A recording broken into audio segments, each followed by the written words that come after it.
I look at what AOC is doing as extremely destructive, and the drama politics, the snapback, clapback stuff is really, really bad for our political environment. It's got to be called out. It's got to be talked about. Get used to it, bro. Oh, I know. This is I mean, the future. Look, it was, yes, absolutely. It is reality TV politics. It's idiocracy. And Trump is to blame for a lot of it as well. But Trump didn't create it. AOC didn't create it. It's a natural byproduct of humans.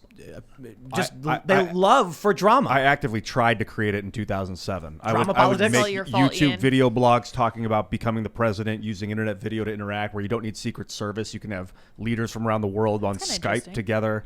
And But we're not talking about talking that. about Barack Obama, getting him up as the first internet president. But that's not what we're talking obsessed about. with it. What we're talking about is, instead of saying, let's do a live show where the president can talk to the constituents about new healthcare policy, it's more like, I'm running for the Democratic Party because Jack Murphy's a moron. Burn. Yo, high five me, Luke. Yeah. Jack, what do you got to say to that? I just roasted you on TV. Vote for me. There's going to be a lot of that. And I think that Trump and AOC are similar in that both of them, this is my take, are following their instincts. And it's not as proactive and deliberate as people might ascribe to them. I don't give either one of them that much credit. I just think that they're being themselves, going with the flow, feeling the energy, right? I mean, social media people, you know what the energy's like. You put something out, you get the energy back. You're like, oh, I do. Just like you're saying, you do more of that. Like, I know exactly what kind of topics get high engagement for me on Twitter. I know which ones that don't. I still do ones that don't because it's true to me. Yeah. But if you're just following the energy, it's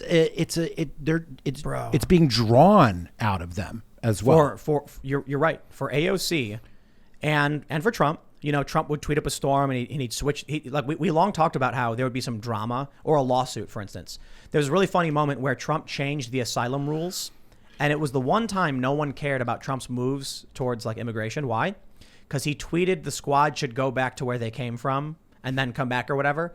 Trump knew he could tweet and shift the focus away from the things he was working on, and he did. You're right. I think AOC knows how to generate press attention, gain more followers. She got 12.2 million. And I think for channels like this, look, you'll get a lot of grifters, people who similarly know what they can talk about in order to generate a ton of press. Dude, we'd all be better off playing Minecraft, doing scare vlogs, you know, like jump scares and pranks. It does so much better. And so it's weird to me that there are people who are grifters who choose politics as their path, really, because it's like, bro, you could just make Minecraft videos and do better. If you applied yourself in the same way, the hard work, you would be the biggest video game, Fortnite, you know, Call of Duty, whatever channel. You streamed it. Politics is not where you want to go for this stuff. Politicians, however, it's exactly the game they have to play. And then they need other people to prop them up. So there is an element when it comes to political commentary from left or right of propping up the politicians they like and trying to win some political battle. But I truly believe that right now, the space we are in has nothing to do with politics. That's why they say, you know, Tim Pool is far right or whatever, even though I like universal health care with private supplemental insurance. That's a right-wing position, apparently. But it's because I'm critical of their tribe. So it's really just tribal politics. That's right. AOC can lie and be caught, and they will defend her and say, you're far right. Now, truth be told, Donald Trump even said he could shoot someone on Fifth Avenue and not lose a voter because it was very tribal. Now, truth be told, I think in the precursor to this new era, Trump was pushing policies people liked. And because of that, he generated a large tribal base, which expanded into a tribal base specifically. But a lot of people supported Trump on his policy. Notably, I did. I voted for him because of school choice, because of his later attempts to withdraw from Afghanistan and the Abraham Accords, etc. But now what I think we're going to be moving into as Trump leaves, with AOC now getting 12.2 million followers, is going to be absolute drama, YouTube style. She'll make a video being like, you know, Ted Cruz, he was saying this. Ted Cruz, I challenge you to a rap battle. And then Ted Cruz is going to come out and be like, yo, AOC, what up? Let's rap. And it's going to get ridiculous. Not really Ted Cruz. Could be, like, though. Ted Cruz is already playing basketball with Jimmy Kimmel. Boom, there you go. Man. So it's already happening. It's already here. And the bastardization of just the media space, just to get the clicks, just to get the attention, just to get the Paris Hilton PR model running, which is essentially what we're on. And again, we have to look. I've been saying this. I sound like a broken clock. It's a lot to do with the algorithms. You sound like a broken I clock. had to a laugh at broken that. record. I had to laugh at that. Potato, you know what I'm trying to Yeah, say yeah. here. Yes. I have to laugh at myself here. Where we're going to is just idiocracy times 10. But I think a lot of this is incentivized by the big tech algorithms, the big tech oligarchs who are controlling what we see, controlling what's popular, controlling what we don't see. And I think that perspective is essentially really, really critically important moving forward, because that power is everything. Like, the Cortez obviously had this moment where she was like, I know that the Robinhood scandal is going on. I know that I could talk about the SEC and the banking industry getting involved with Wall Street and messing up these people's careers, but I'm feeling this, so I need to talk about what I'm feeling. And that is very selfish. You don't have to talk about what you're feeling. Sometimes you want to not talk about what you're feeling and talk about other things that are more important. Yeah, if you're a representative, you're supposed to represent other Yes. people, Yes, not yourself. just yourself, and talk about yourself and be self-censored and egotistical when you're supposed to be talking about the suffering of all the other people who are not doing good, who are downtrodden, who are being screwed over time and time again, whose wages are going down, whose wealth is going down, all because of a broken system that you're now literally taking selfies in front of, being like, well, don't I look pretty? AOC is Lil Trump. Yeah, I've true. been saying it for a long Yeah. time. The people who follow her aren't cheering on her policies, because what are her policies? Green New Deal. Explain to me what the Green New Deal is. It's so I vague. mean, literally, because I'm in favor of a Green New Deal. No joke. I did a whole video on it 2 years ago when AOC was talking about Green New Deal. I was like, this is actually really cool. And I pulled up a poll that said 85% of people support the idea of Green New Deal. You know why? The simple way of describing a Green New Deal. Should the government allocate more resources into investing in, developing, and expanding renewable energies? Yeah. What do you think, Jack? Yes, agree. I agree with that. Do you think so, Luke?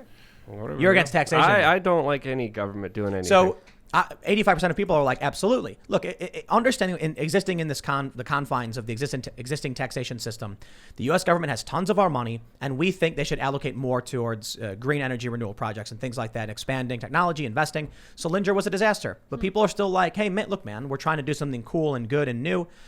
Instead, we get foreign aid packages in the billions of dollars, trillions of dollars, and AOC's Green New Deal. What is it? Well, according to Saikat Chakrabarty, her former chief of staff, it has nothing to do with the environment. It's all about reshaping the U.S. economy. It was about creating gender studies programs. It was about getting guaranteed college for people of color. Had nothing to do with the New Deal, with renewing. Look, we got crumbling bridges and crumbling roads, crumbling infrastructure, and we want to help push America towards more energy independence. And what I should say is more advanced energy independence to secure our position as an energy independent nation. Yeah. I like the idea of the investment. What AOC proposes isn't that. So I look at what people are talking about with AOC, and they can't. What are they really supporting?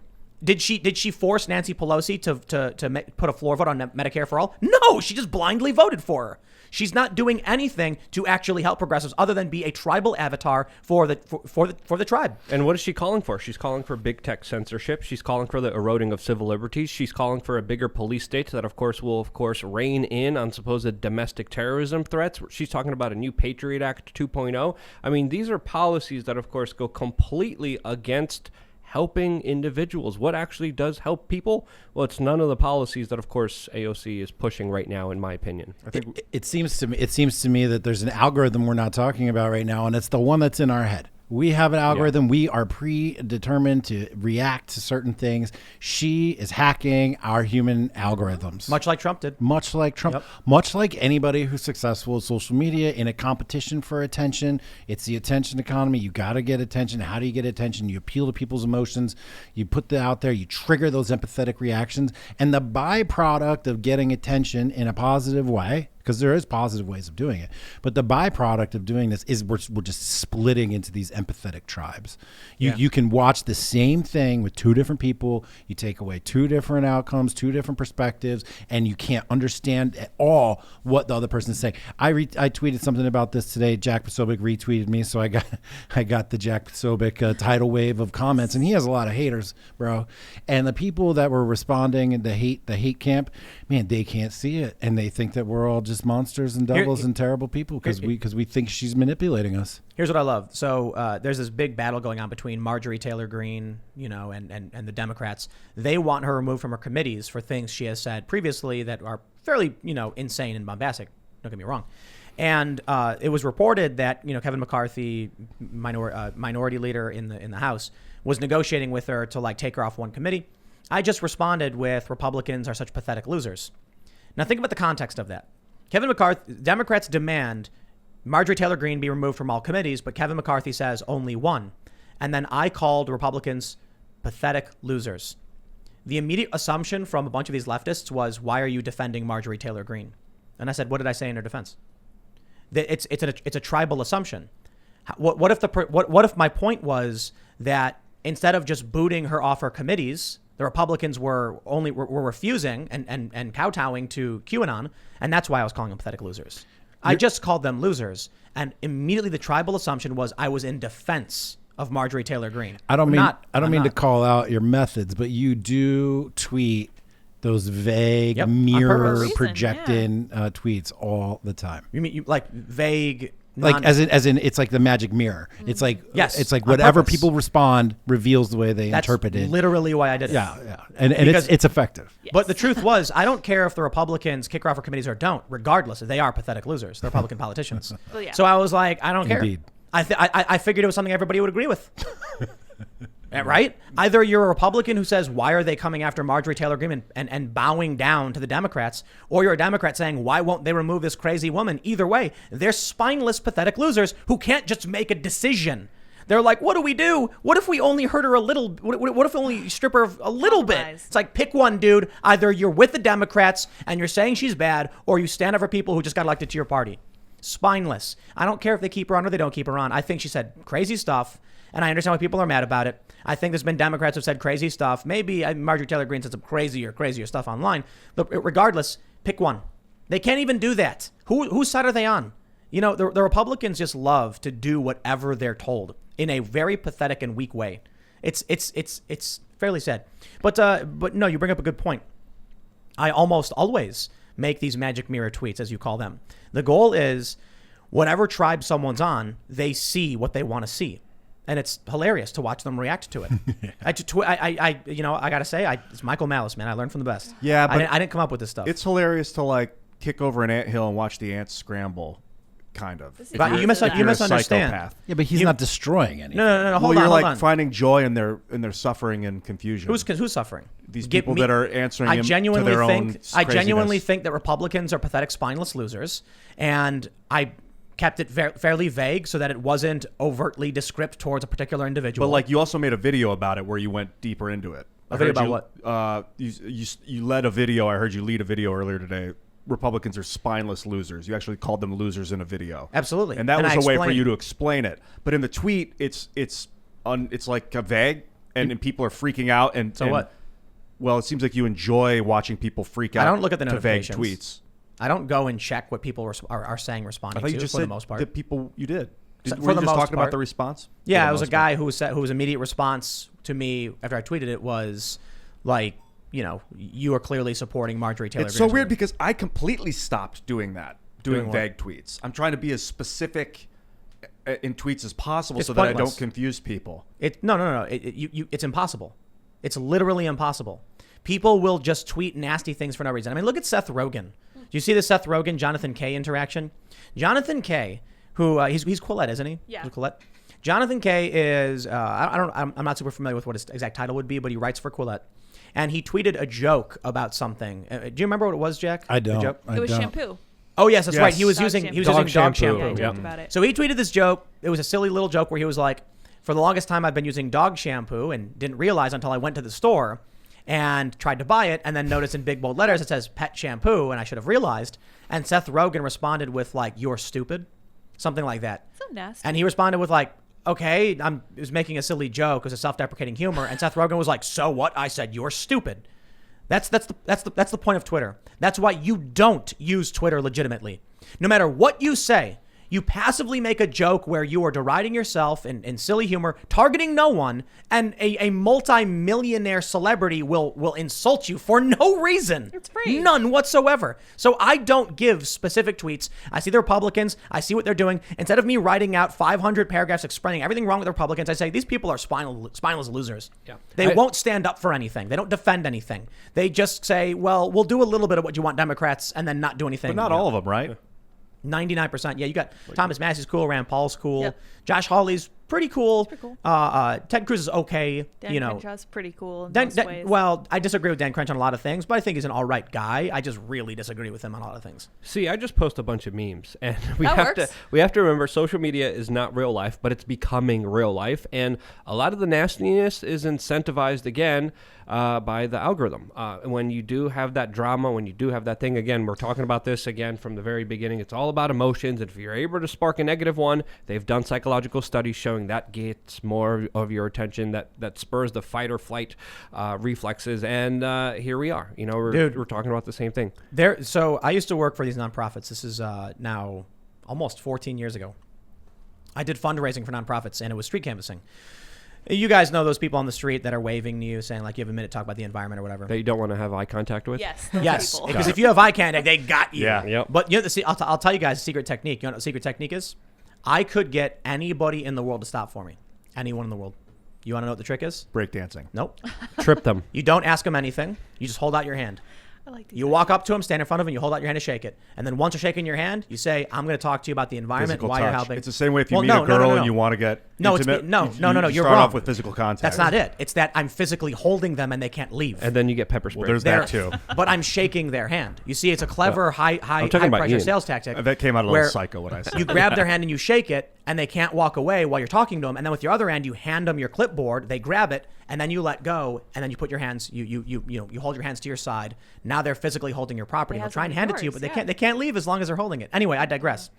When I worked at these offices, they would have these events where they would mass purge the entire office, firing 40 to 50 people in a single day, because demoralization is like a virus.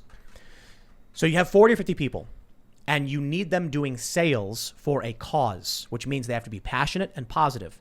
They go out in the street and they say, "Dude, I need your help right now. We got to save the world, man. I believe in you. Do you believe in me? Let's do this. Give me your credit card. Now, how much money I'm taking from you?" So getting people to feel good was paramount. There's also ways where you can make people feel regret or loss and make them feel a sense of urgency to get them to donate. But what happens when the fundraiser, the canvasser, can't do it? They get frustrated. They get really close to that sign up, that membership, and they fail. Now they're getting frustrated and angry. They try again, but that frustration persists. Now the people who are walking up to him see this angry person with a furrowed brow, and they're like, "I don't want to talk to you. You're nasty and pissed off." That person comes back to the office. Their friends say, "How was your day?" "It was awful, dude. People are such awful people. I hate this place." And then the other people feel that negativity. The negativity starts to spread like a virus. So all of these offices, what they would do is they would have, no joke, 40 to 50 people in the office, all training, and they would do debriefs at the end of every day when people come back to the office, and they would ask you, "How was your day?" If too many people said negative things, they would immediately fire every single person to stop the spread of the negativity virus. You're making me think. And then rehire an entirely new team in the next week. The negativity virus is in Congress. Oh, absolutely, but it's on social media. And it can't, unless we get rid of all of them, it's going to persist. No, 'cause I'm the not people talking that have about been Congress. there still have it. I'm talking And about Twitter. New people go in like On AOC, and Twitter, now she got it. You have people who are overtly negative, being negative to other people, spreading around a negativity, demoralization mind virus. Thanks for checking out this clip from the Timcast IRL podcast. We do the show live Monday through Friday at 8 p.m. So come back to check us out when we go live. Don't forget to subscribe, hit the like button, hit the notification bell, and we are also available on all podcast platforms for free if you want to listen to us there. Thanks for hanging out, and we will see you all next time.